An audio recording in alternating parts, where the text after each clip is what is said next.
everyday, okay na okay po to kung constipated ka, kung gusto mo ma-regulate yung poops mo, and kung mataas yung cholesterol mo. Eto nga yung 100 plus pesos lang na 100% organic barley.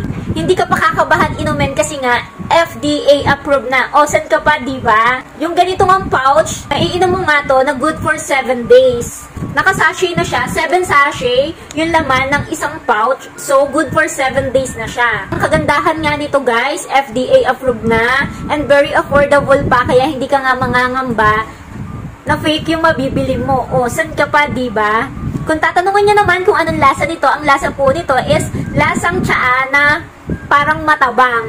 Ganun lang po. So, kung sanay kang uminom ng tsaa, okay na okay pong lasa nito. Yung lasa niya is lasang matabang na dahon, kayang-kaya mo siyang inumin. Yung iba nilalagyan to ng milk para ma-enhance yung lasa.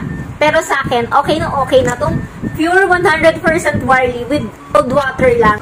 So, kung kailangan mo nga rin ito, kung matagal mo nang gustong uminom ng barley, pero nga namamahalan ka, eto nga po, very affordable na. Ilalagay ko na nga lang po ang link sa Yellow Basket. Yun lang po. Thank you for watching. Kuting-ting. Bye!